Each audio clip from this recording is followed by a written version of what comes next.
Hello students, welcome back again बेटा इन thermodynamics. चलो हम डिस्कस करते हैं बेटा आगे various types of enthalpies.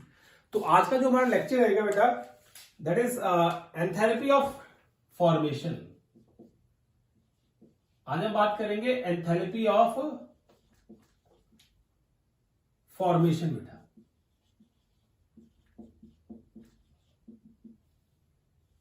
Clear है? बात करेंगे एंथैल्पी ऑफ फॉर्मेशन और इस एंथैल्पी ऑफ फॉर्मेशन को हम शो करते हैं एफ एच के साथ। याद रखें सारे सिंबल जो बता रहा हूं आपको। अब एंथैल्पी ऑफ फॉर्मेशन की डेफिनेशन देखो बेटा, ध्यान से देखना, इसकी डेफिनेशन बहुत इंपॉर्टेंट है और मैं आपको बताऊंगा क्या इंपॉर्टेंट है और किस तरीके से।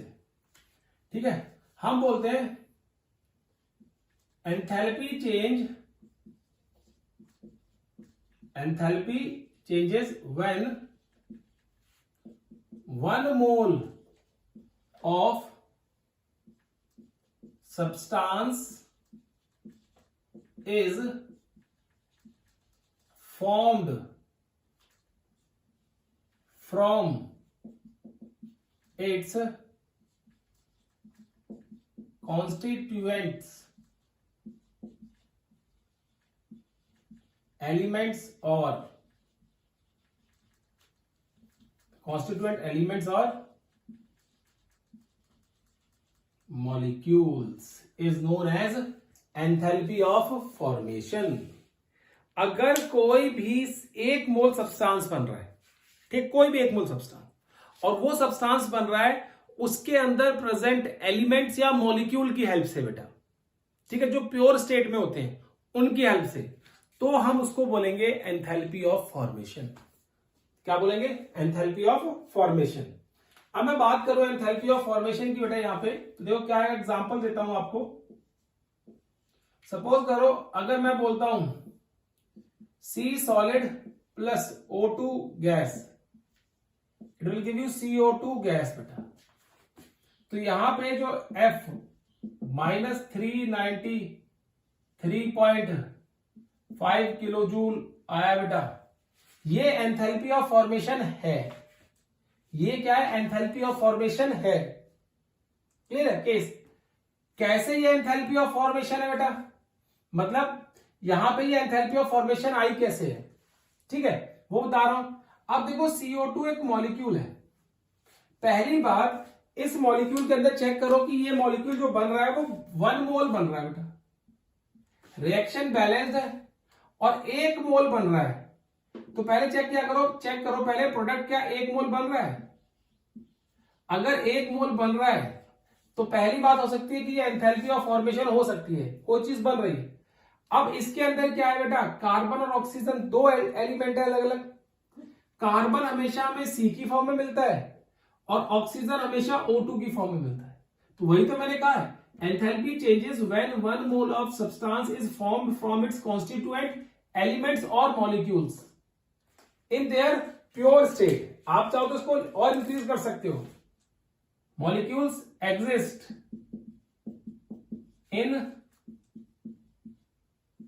देयर प्योर स्टेट, जिस तरीके से प्योर स्टेट्स में वो नेचर के अंदर मिलते हैं। तो यहां से ये कॉन्स्टिट्यूएंट एलिमेंट्स और मॉलिक्यूल से मिल रहा है जो प्योर स्टेट में एग्जिस्ट करते हैं और 1 मोल बन रहा है। That is why this is enthalpy of formation. ये एंथैल्पी ऑफ फॉर्मेशन है बेटा।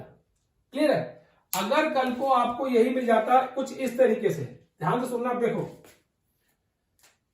ये आ गया कि सेकंड, सपोज करो मैं दे दिया कार्बन मोनोऑक्साइड गैस है प्लस हाफ O2 गैस है बेटा, और यहां से हमें क्या मिल रहा है, CO2 गैस मिल रही है। और यहां पे कोई देता है enthalpy is equal to -110 kilo joule. Suppose करो ये आ गया, तो आपसे पूछना है बताओ इन दोनों में से एंथैल्पी ऑफ फॉर्मेशन कौन सी है। तो आप बोलोगे ऊपर वाली एंथैल्पी ऑफ फॉर्मेशन है, नीचे वाली नहीं है बेटा।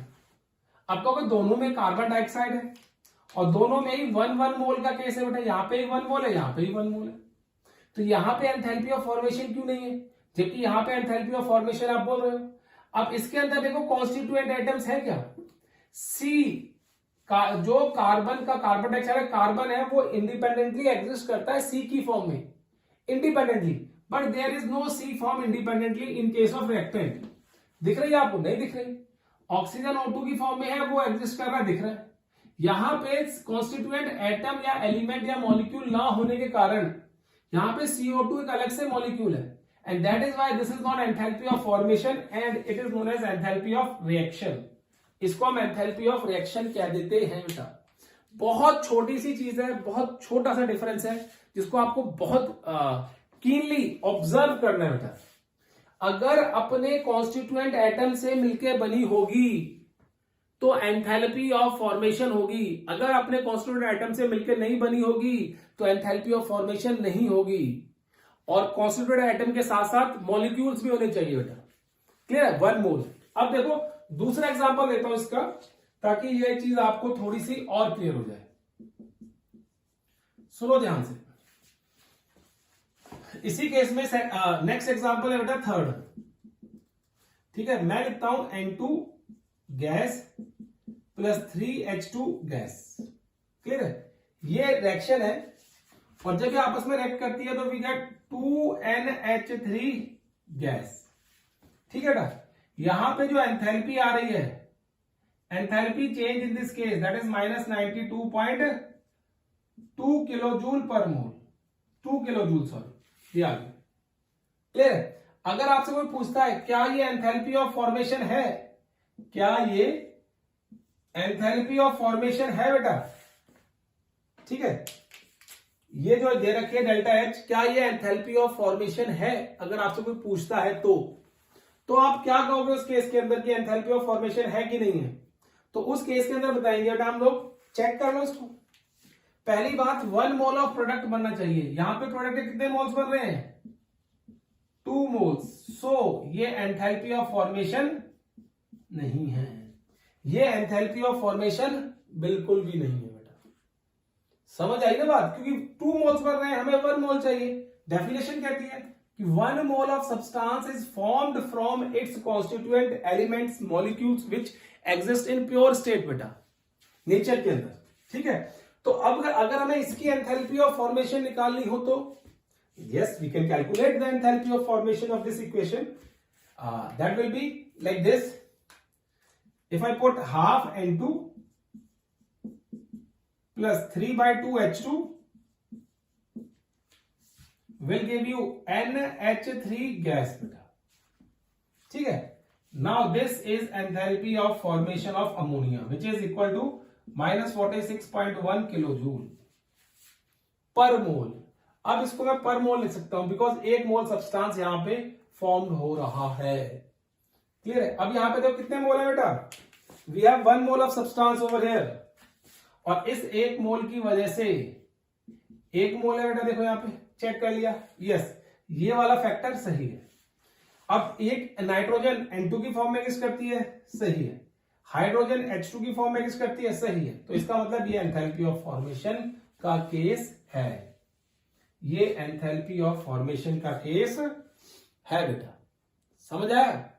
तो इस तरीके से आप इस इक्वेशन को याद रख सकते हो। Are you getting my point? कि किस तरीके से हम इक्वेशन को याद रख सकते हैं कि एंथैल्पी ऑफ फॉर्मेशन क्या है बेटा। तो याद रखना, एंथैल्पी ऑफ फॉर्मेशन को बड़ा ही कीनली ऑब्जर्व करना है हमें।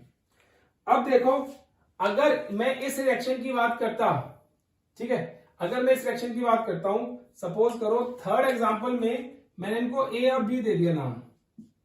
ठीक है, तो ए में जो एंथैल्पी ऑफ रिएक्शन है उसकी एंथैल्पी ऑफ रिएक्शन जो है that is not equal to enthalpy of formation in case of a example में ऐसा नहीं है। लेकिन अगर मैं बी एग्जांपल की बात करूं बेटा, बी की बात करूं तो बी में क्या है बेटा? देखो इस वाले केस में यहां पे enthalpy of reaction is equal to enthalpy of formation का केस बनता है। यहां पे enthalpy of reaction is equal to enthalpy of formation का केस बन रहा है। दोनों बराबर है क्योंकि रिएक्शन तो बेटा है ही है ये, और उसमें फॉर्मेशन हो रही है, इसलिए दोनों की वैल्यू जो होगी बराबर होगी। आप लिख सकते हो value. Are you getting my point? समझ आई ना दोनों बातें? ये आपको पता होनी चाहिए। Which of the following reaction, which of the reaction या for this reaction which of the following enthalpies are equal. बहुत सारे केस कंपटीशन में आपको मिल सकते हैं ऐसे। तो अगर आपको छोटी छोटी बातों का ध्यान होगा then you are able to do that properly और क्लियरली बेटा, तभी आप उनको प्रॉपरली और क्लियरली कर पाओगे। डन बेटा, क्लियर है। चलो अब देखो बेटा, इसको नोट करो जल्दी से, ठीक है।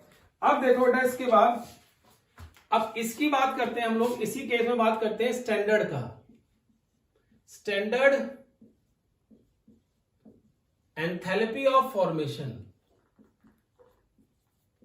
क्या कहते हैं? Standard enthalpy of formation. To talk about the standard enthalpy of formation, तो हम क्या कहेंगे बेटा? यहां पे देखो, पहली बात उसको हम शो करेंगे किससे? Delta F H not. ये स्टैंडर्ड एंथैल्पी ऑफ फॉर्मेशन का केस है बेटा, ठीक है। अब जो स्टैंडर्ड एंथैल्पी ऑफ फॉर्मेशन लेंगे वो क्या होगी? If enthalpy change, if enthalpy changes, sorry बेटा इसमें ऐसे लिख लो, इफ नहीं, enthalpy changes when 1 mole of substance is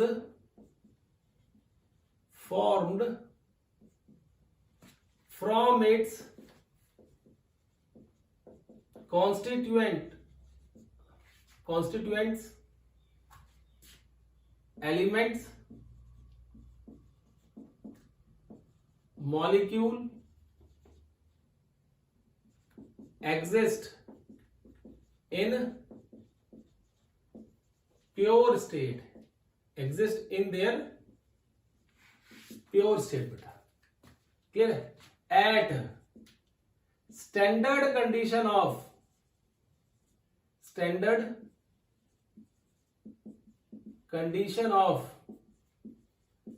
temperature and pressure, standard condition of temperature and pressure. अगर standard condition of temperature, standard temperature और प्रेशर पे calculate कर रहे हैं कि कितनी एंथैल्पी चेंज हो रही है 1 मोल ऑफ सब्सटेंस को फॉर्म करने के लिए फ्रॉम इट्स कॉन्स्टिट्यूएंट एटम्स, तो हम उसको स्टैंडर्ड एंथैल्पी ऑफ फॉर्मेशन कहते हैं बेटा।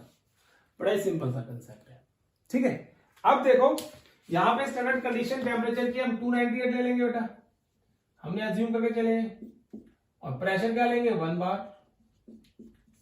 ये दोनों बातें आपको याद रखनी है कि क्या होगा इस केस में। अब देखो यहां पे एक चीज और नोट करके रखनी है, नोट, ठीक है। अब वो नोट क्या है? देखो हम कहते हैं standard enthalpy of formation, standard enthalpy of formation of various elements, molecules exist in their pure state is considered to be 0। ये बात आपको याद रखनी है कि अगर कोई मॉलिक्यूल अपनी स्टैंडर्ड स्टेट के अंदर प्रेजेंट है और प्योर स्टेट के अंदर प्रेजेंट है, मॉलिक्यूल हो, एलिमेंट हो, कुछ भी हो बेटा, तो उसकी standard enthalpy of formation will be 0, वो 0 होगी। कैसे? देखो यहां पे मैं लिख दिया था 0, दैट विल बी 0। कैसे? अगर मेरे से पूछता है कि कार्बन की, एग्जाम्पल है बेटा, carbon exist in solid state, ठीक है, लेकिन मैंने बोल दिया ग्रेफाइट फॉर्म में एग्जिस्ट करता है, तो इसकी standard enthalpy of formation will be 0। Diamond की 0 नहीं होगी, ग्रेफाइट की 0 होगी, याद रखना। ये कॉम्पिटिशन क्वेश्चन बनता है कि विच of the following allotrope has zero standard enthalpy of formation, diamond और ग्रेफाइट। तो डायमंड की जीरो नहीं होती है बेटा, ग्रेफाइट की जीरो होती है। ठीक है, इसी तरीके से देखो इसी तरीके से H2, N2, O2, Cl2, H2O2, F2, इन सब की स्टैंडर्ड एंथैल्पी ऑफ फॉर्मेशन भी जीरो है, because they all exist in gaseous state in nature. इनकी भी क्या standard enthalpy of formation zero है बेटा। नेक्स्ट देखो, अगर मैं ब्रोमीन की बात करूं बेटा, तो अगर ब्रोमीन लिक्विड स्टेट में है तो उसकी standard enthalpy of formation zero होगी। आयोडीन अगर सॉलिड स्टेट में है तो उसकी एंथैल्पी ऑफ फॉर्मेशन जीरो होगी, स्टैंडर्ड एंथैल्पी ऑफ फॉर्मेशन। ठीक है, व्हाइट फॉस्फोरस है बेटा, P4 व्हाइट है, एलोट्रॉपिक फॉर्म क्या है, व्हाइट, तो उसकी एंथैल्पी ऑफ फॉर्मेशन जीरो होगी। एंड सल्फर S8 अगर रोम्बिक फॉर्म में है और सॉलिड है तो उसकी एंथैल्पी ऑफ फॉर्मेशन जीरो होगी। ऐसे बहुत सारे केसेस हैं जहां पे आपको याद रखना पड़ता है कि एंथैल्पी ऑफ फॉर्मेशन किस एलोट्रॉप की जीरो होती है, और कंपटीशन में बहुत ही धड़ल्ले से क्वेश्चन पूछे आते हैं डेस्क के ऊपर, which of the following molecule has zero enthalpy of formation। वहां पे I2 दो बार लिखा हो सकता है I2 सॉलिड लिखा हो, I2 गैस में लिखा हो, I2 लिक्विड में लिखा हो, तो आपको चेक करके बताना है कि भाई सॉलिड वाले की standard enthalpy of formation zero होती है, because it has a highly stable state होती है बेटा। डन है, क्लियर है केस बेटा। तो वो इस तरीके से आपको मेंशन करना है और देखना है कि क्या केस आ रहा है वहां पे, तो वो स्टैंडर्ड एंथैल्पी ऑफ फॉर्मेशन का केस है, नोट करो बेटा इसको। अब देखो आगे,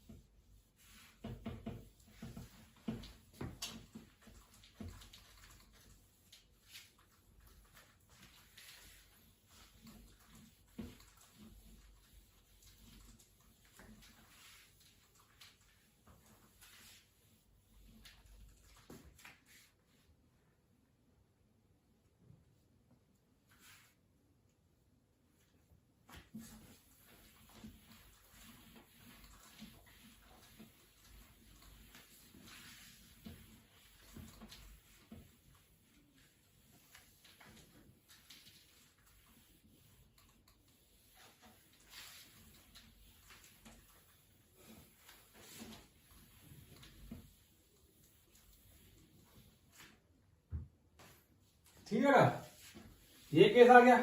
अब देखो इसमें हम आगे क्या बात करेंगे बेटा, स्टैंडर्ड एंथैल्पी ऑफ फॉर्मेशन की बात कर रहे थे।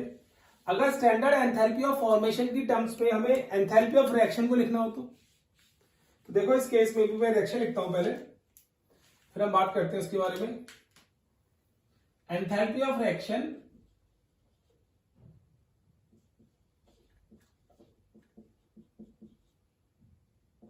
with respect to enthalpy of formation, enthalpy of reaction with respect to enthalpy of formation। बेटा देखो कैसे लिखूंगा इसमें हमने कि enthalpy of reaction is, sorry बेटा, let us consider a equation। एक इक्वेशन कंसीडर करते हैं, then we will try to write it, तब हम लिखने की कोशिश करेंगे बेटा इसमें। ठीक है, क्लियर केस।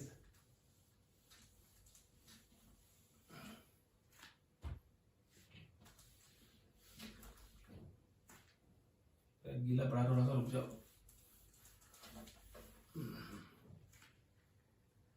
देखो इक्वेशन ले लो बेटा, एक chemical reaction A plus B C plus D, ये केमिकल रिएक्शन ले लेता हूं। ठीक है, now we have to calculate enthalpy of reaction for this equation बेटा इन टर्म्स ऑफ समेशन लगा लो, लिखो बेटा C into enthalpy of formation of C plus D into enthalpy of formation of D minus summation A into enthalpy of formation of A plus B into enthalpy of formation of B बेटा, ये case आता है। देखो clear है case बेटा, इस तरीके से क्या करते हैं हम शो करते हैं वो केस, यहां पे दे दिया हमने कि इससे इस तरीके से हम निकालेंगे in terms of enthalpy of formation, कि एंथैल्पी ऑफ फॉर्मेशन की हेल्प से भी आप एंथैल्पी ऑफ रिएक्शन निकाल सकते हो बहुत इजीली बेटा, बहुत इजीली निकाल सकते हो। समझ आई बात कि नहीं आई है पहले बताओ, ठीक है, सोच लो कल बता देना, ठीक है, कि समझ आई कि नहीं आई बेटा, ठीक है। तो ये हो गया एंथैल्पी ऑफ रिएक्शन का केस, इस तरीके से हम कैलकुलेट कर सकते हैं उस केस के अंदर बेटा, ठीक है, क्लियर है केस। अब देखो नेक्स्ट, अब हम बात करते हैं नेक्स्ट केस में बेटा। अब नेक्स्ट केस क्या आएगा यहां पे, वो आता है B enthalpy of combustion,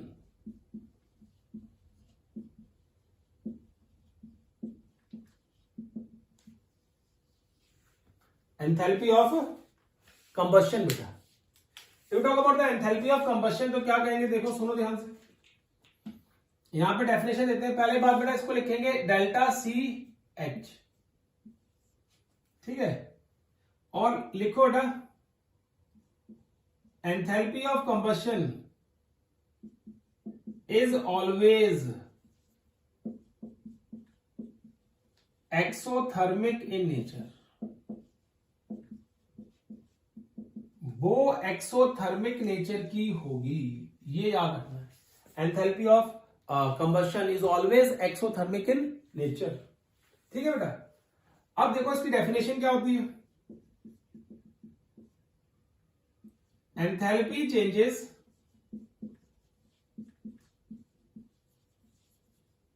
when enthalpy changes when 1 mole of substance is completely burned in the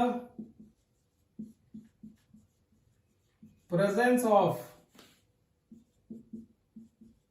excess of air और ऑक्सीजन।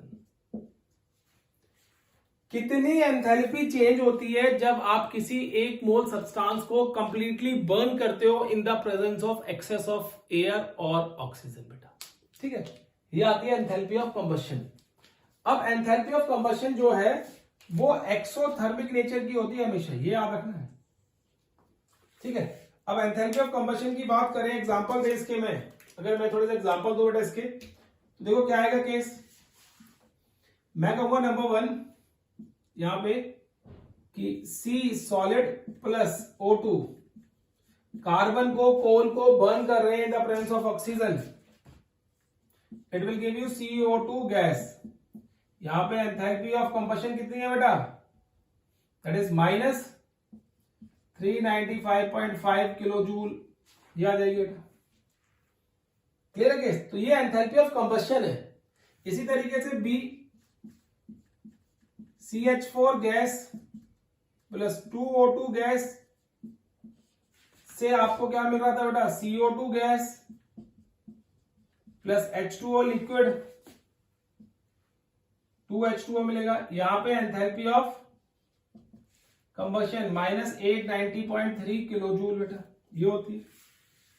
तो एक मोल ऑफ सब्सटेंस को ही कंबशन कर रहे हैं complete in the presence of oxygen, तो वो क्या है एंथैल्पी ऑफ कंबशन।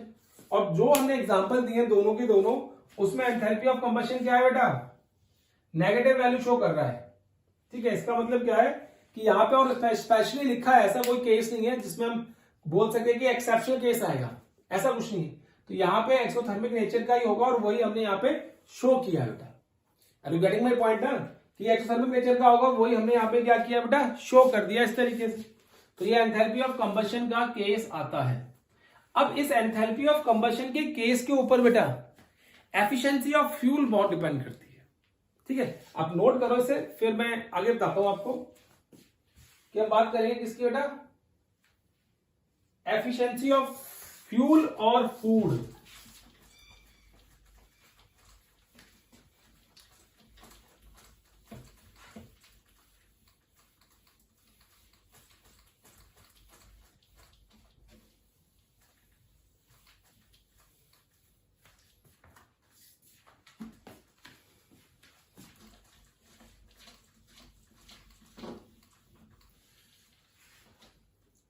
देखो बेटा मैं ये भी रद्द कर रहा हूं,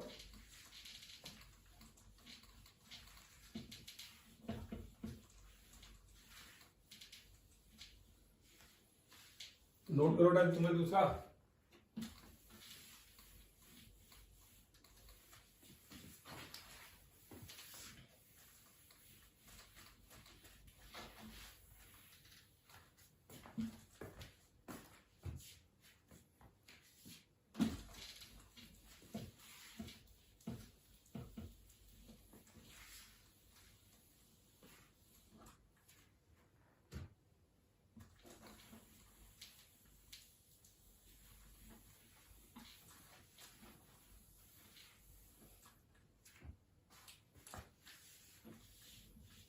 देखो बेटा अब बात करते हैं एफिशिएंसी ऑफ फ्यूल और फूड।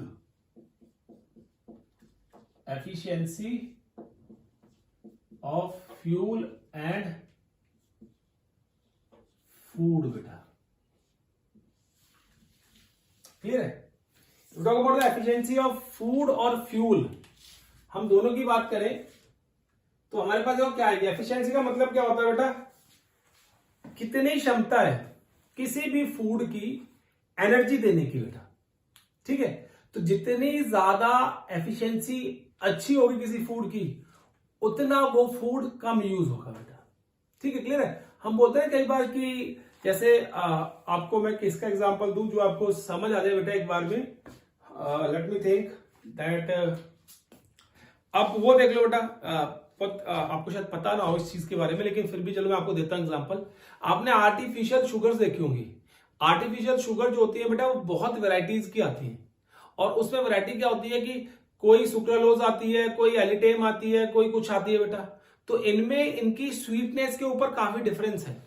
मतलब कोई जो है जो 2000 टाइम्स स्वीटर है, कोई 500 टाइम्स स्वीटर है बेटा, मतलब मीठी है। तो किसी का बहुत कम, एक ही पैलेट काफी है एक कप चाय को मीठा करने के लिए, और किसी के साथ 2-3 पैलेट डल जाती है बेटा। Sorry, clear case. तो इस केस में हम क्या कहते हैं कि एफिशिएंसी और फ्यूल का केस आता है बेटा यहाँ पे। तो एफिशिएंसी का मतलब क्या है, सपोज करो जैसे आपको मैं बोलूं कि आपने क्या खाया, जैसे अगर आप चावल खा रहे हो बेटा, आप यू आर टेकिंग राइस, तो राइस के अंदर बहुत ज्यादा कार्बोहाइड्रेट्स हैं। तो कार्बोहाइड्रेट क्या करती है बेटा, वो आपको इंस्टेंट एनर्जी देने का केस आता है बेटा, आपको एनर्जी मिलती है। कार्बोहाइड्रेट्स जो होती है जनरली वो जब हाइड्रोलाइज होती है तो ग्लूकोज प्लस ग्लूकोज मिलता है, और ग्लूकोज के बाद फिर कंबशन होती है तो वो CO2 प्लस वाटर मिलता है बेटा, और लॉट्स ऑफ एनर्जी रिलीज होती है उस केस के अंदर। क्लियर है, तो वो एफिशिएंसी है। तो इसी तरीके से एफिशिएंसी होती है पेट्रोल की बेटा, केरोसिन की, डीजल की, LPG की जो आप यूज करते हो बेटा, या लाइटर में जो आपके आइसोब्यूटेन या प्रोपेन पड़ी है बेटा, उस केस के अंदर उसका मिक्सचर जो पड़ा हुआ उसकी एफिशिएंसी।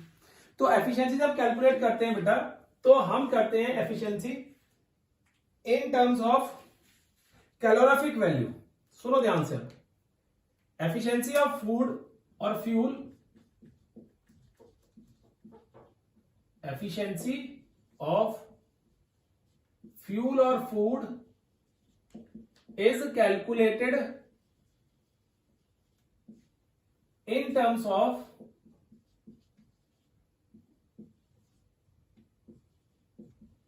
calorific वैल्यू बेटा, कैलोरीफिक वैल्यू बोलते हैं। ठीक है, अब ये कैलोरीफिक वैल्यू होती क्या है इसकी बात करते हैं। Amount of energy released when 1 gram of any substance is burnt in the presence of oxygen is known as calorific value. उसको हम क्या बोलते हैं बेटा? कैलोरीफिक वैल्यू कह देते हैं। Are you getting my point? पता चल रहा है बेटा क्या कह रहे हैं हम लोग?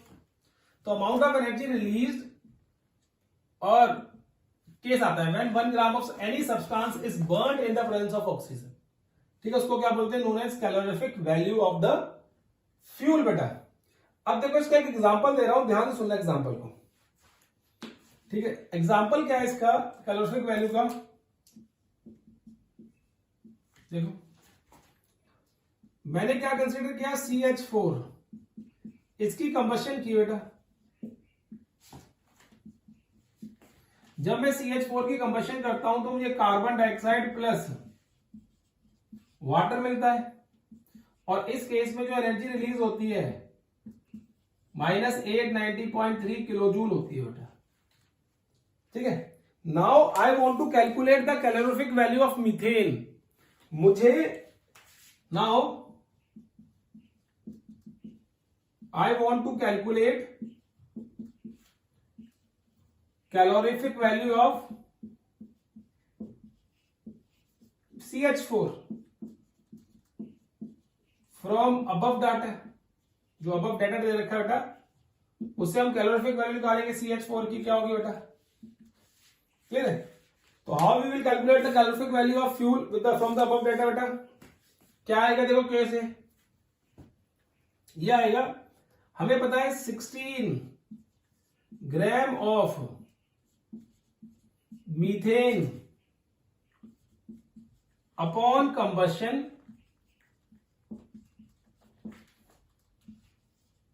Gives -890.3 kilo joule of energy. ठीक है, अब हम निकालेंगे इसकी 1 gram of methane upon combustion gives, that will -890.3 divided by 16। इसको डिवाइड करो बेटा। 16 4 जा 64, 16 5 जा 80। क्या कहते हैं यहां पे? -5, 16 5 जा 80, 16 5 80, 9 बच गया बेटा। ठीक है, अब 16 छिके 96, 90 है बेटा, ये तो नहीं होगा। फिर 16 5 जा 80, फिर से 80, फिर कितना बच गया बेटा? 10 बच गया। अगर पॉइंट को हटा दूं मैं उसको तो क्या आ जाएगा? 103। तो 16 6 जा 196 बेटा। फिर से 5 बच जाएगा एंड सो ऑन चलता रहेगा। तो ये आ गया हमारे पास किलो जूल पर ग्राम। कितना आ गया? किलो जूल पर ग्राम। तो फ्रॉम दिस डेटा हम क्या कहेंगे बेटा? The calorific value of CH4 is -55.6 kilo joule per gram. ये कैलोरीफिक वैल्यू है बेटा। ठीक है, जो मीथेन है उसकी कैलोरीफिक वैल्यू कितनी है? -55.6। तो जो बैलेंस डाइट बनाते हैं ना, आपको देखा होगा कि डाइटिशियन जो डाइट बनाते हैं, और अगर आपको वेट पुट ऑन करना है, वेट लूज करना है, कुछ भी करना है बेटा, तो वो कैलोरीफिक वैल्यू के अकॉर्डिंगली आपकी डाइट को सेट करते हैं। किस फूड की कितनी क्वांटिटी की कितनी कैलोरीफिक वैल्यू आती है, उसके अकॉर्डिंगली बताते हैं आपको कि इतना खाना आपको खाना है सुबह, इतना शाम को, इतना कब, और उसके अकॉर्डिंगली फिर वो आपको पतला या मोटा कर देते हैं डाइटिशियन जो होते हैं बेटा। क्लियर? तो हम बोलते हैं ना कि मोटा होने के लिए, मोटापे के लिए, एक्सरसाइज करने के लिए, पतला होना है, तो उसके लिए कैलोरीफिक वैल्यू का ध्यान रखना पड़ता है फूड की। और जितनी कैलोरीफिक वैल्यू आप कम खाओगे, कैलोरी वाला फूड कम खाओगे बेटा, उतने आप जल्दी पतले हो जाओगे, और साथ में एक्सरसाइज भी करनी पड़ती है। और जितनी कैलोरी का फूड ज्यादा खाओगे उतनी जल्दी आप मोटे हो जाओगे। क्लियर है? इसी तरीके से बेटा हमें पता है कि पेट्रोल हो गया, देखो I can write over here, petrol हो गया, ठीक है, डीजल हो गया, and kerosene, LPG gas, CNG gas and hydrogen. ये सारे के सारे हमारे पास क्या है बेटा, फ्यूल है nowadays.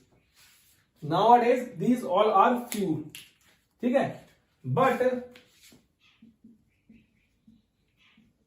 Among these H2 has maximum value of, sorry, maximum among these, but among these H2 has maximum calorific value।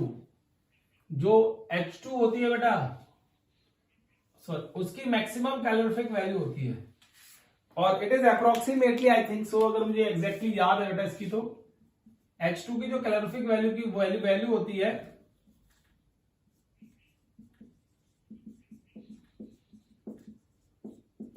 It is around 155 kg पर ग्राम। इतनी किसी भी फ्यूल की नहीं होती है, 155 और I think 150 kilo joule per ग्राम है बेटा। तो मैक्सिमम कैलोरीफिक वैल्यू है हाइड्रोजन की, बट हाइड्रोजन को हम स्टिल फ्यूल की तरह यूज नहीं कर पा रहे हैं because of the gaseous nature of hydrogen. Hydrogen का गैसियस नेचर है बेटा, और इसको कंप्रेस करके लिक्विड में कन्वर्ट करना भी बहुत मुश्किल है, ठीक है। इसीलिए इसको हम क्या कर रहे हैं, एज अ फ्यूल के तौर पे यूज नहीं कर पा रहे हैं। हो सकता है कि आने वाले टाइम में हाइड्रोजन को हम एज अ फ्यूल यूज कर लें, क्योंकि हाइड्रोजन का अमाउंट हमारे पास बहुत कुछ है, ठीक है। मतलब हाइड्रोजन हम बहुत सारे सोर्सेज से एब्स्ट्रैक्ट कर सकते हैं, निकाल सकते हैं। तो हो सकता है वहां पे हम फिर हाइड्रोजन जो है वो पेट्रोल को, डीजल को, केरोसिन ऑयल को रिप्लेस कर दे। It will be cheaper as well as high efficiency वाला फ्यूल है बेटा ये।